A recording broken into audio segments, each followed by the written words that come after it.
Hey, what's going on guys? Butterbar here, welcome back to the channel. In today's video, we're going to be talking about the controversy that's surrounding Modern Warfare. If you guys have not been keeping up with the news from the past couple of weeks to a few months ago, and even today, we're getting a lot of news from game journalists about all the different types of controversies, things that people hate, gripe, and complain about, that want changed, removed, gone with.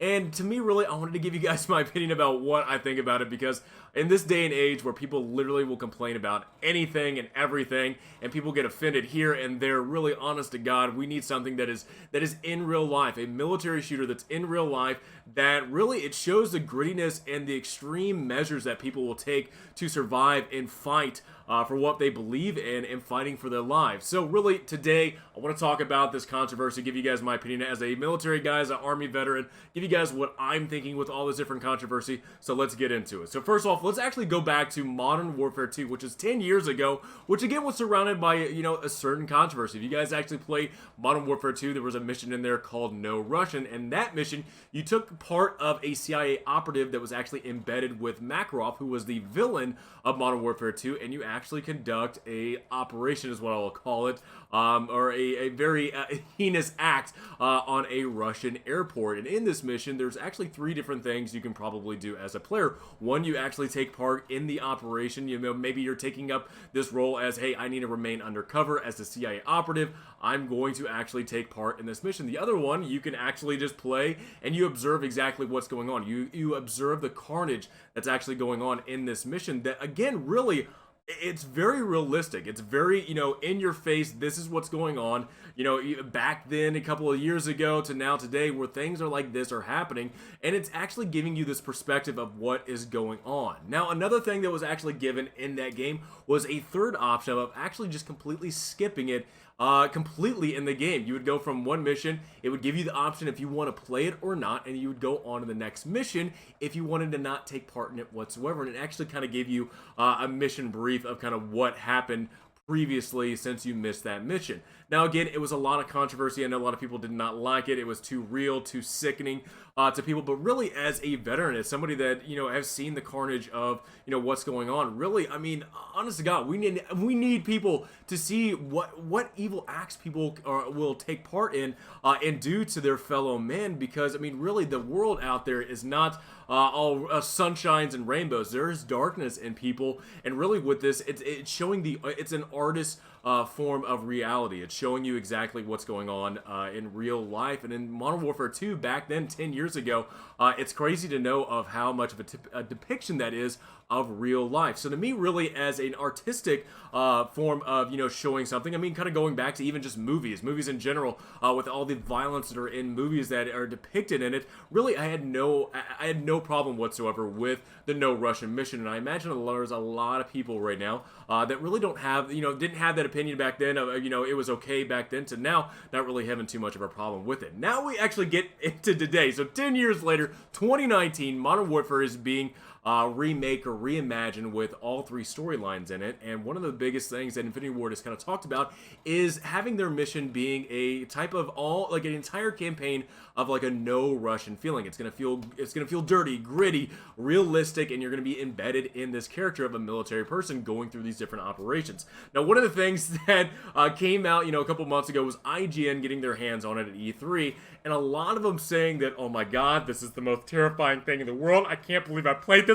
Get away from it. It's too realistic. I can't play it anymore. Oh my God. Just think of the children. Think of the children. Oh my God. And it's real. Look, it's a game. It is a game. Yeah, I get it. Stuff like this does happen in real life. I totally understand that whole aspect of the entire, experience that you had in the game, but also it is a game. It is giving you an experience that you probably would not have in your ordinary life, and I get it. That's probably very uncomfortable for somebody that does not experience that, will probably never experience that in their life, but this is a way of experiencing it and seeing it from a certain perspective. So again, just kind of thinking back to that opinion about what they had about the game of being too gritty and whatnot. Dude, that's real life, man. Real life is gritty. Real life is dirty. People will do anything to survive. People will fight for the craziest things. I mean, hell, the controversy. People are fighting for the stupidest things. But honestly, you know, you're thinking about combat, you're thinking about fighting individuals, I mean, to the death. People will literally do anything they possibly can to survive. And especially, too, if you know, in this game, in this campaign that they're wanting to depict real life military operations, I mean, the factions that we go towards, the enemy combatants that we go towards in real life, I mean, really, they will hide, they will try to infiltrate, they will try to conceal everything they're going on. I mean, hell, you know, just a recent story in Afghanistan where 2 U.S. soldiers actually got killed by somebody that infiltrated the ranks of the Afghan forces. This is stuff that happens in real life.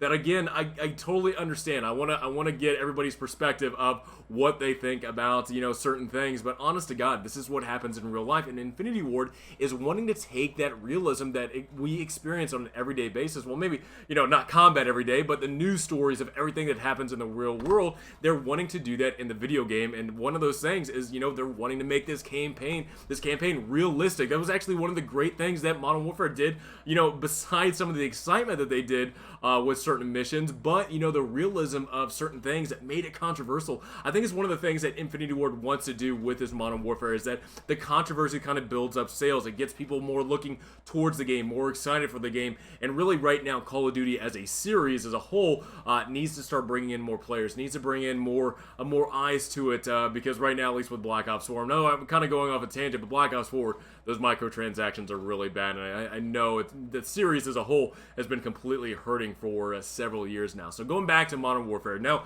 we did have that controversy of people, you know, it being too realistic. You know, there's female combatants here and there, and it's like, yeah, there are female combatants. Women are on the enemy side and also on the friendly side. So I don't understand why people are scared of that. You know, they hate it that there's women combatants in a video game, but are pushing for, you know, women to be in combat roles in the U.S. military. It's like, I mean, come on. Women will fight in wars. That's what happens. They'll be on the enemy side. They'll be on the friendly side. So again, really, with the realistic and the female combatants being another one of the controversies, to me, really, I just could not stand that being something that people were just absolutely just pissed about. Alright, so now recently, in the past couple of days, the White Phosphorus kill streak, well, I guess all the kill streaks in general have been announced, you know, with the recent multiplayer reveal of Modern Warfare, and one of the kill streaks in that game is White Phosphorus. Now, White Phosphorus, pretty much, it can be in 2 different forms. It can be a pretty much a barrage, a missile of White Phosphorus, or it can be a hand grenade. Really, they're used for, I mean, at least the hand grenade version's more for, like, if you want to, you know, take an artillery round, or take an artillery cannon out of service, you would drop this thing, it would superheat, burn it in a giant hole. On a military aspect with bombs and whatnot, you're burning out whole entire areas and making the area kind of toxic to people. And now on the the Geneva Convention part of it, I know people have been kind of going towards that because of this kill streak. Really, when it comes to military targets and whatnot, the White Phosphorus is actually okay. It's kind of weird, you know. The Geneva Convention talks about certain things when it comes to protecting civilians, and White Phosphorus, when it comes to military, you know, units and whatnot and compounds, there's actually no protection whatsoever in the Geneva Conventions, which is really interesting.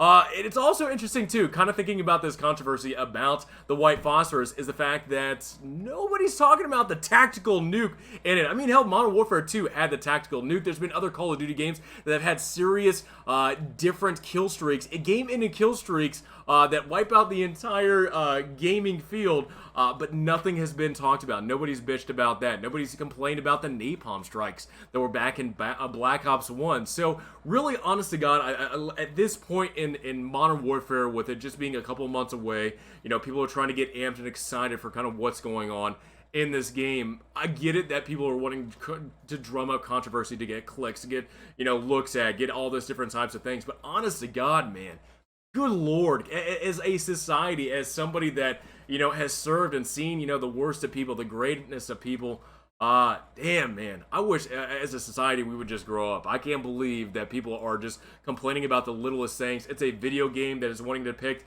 you know, combat in real life, and people are bitch, moaning, and complaining about this, to the fact of just like, oh my God, give it up. Nobody cares at all about what your opinion is, especially too if you have no experience in it whatsoever. If you have, like, I don't want to say that, but honest to God, man, if you don't have the stomach for it, if you don't have the will to play it, then don't play it. If you don't like something in it, don't play it. I mean, hell, there's games that I don't like that I don't play, but you don't see me going around writing articles about, bitching about, certain mechanics of the game that I don't play. So, honest to God, I get it. They're wanting to drum up controversy for it, for looks at, for the news and whatnot. I mean, hopefully it bumps up sales for Modern Warfare. And again, I really do hope that Modern Warfare has a good campaign and a good multiplayer. But honest to God, man, it is getting really out of hand with the amount of people that just bitch, gripe, complain about everything.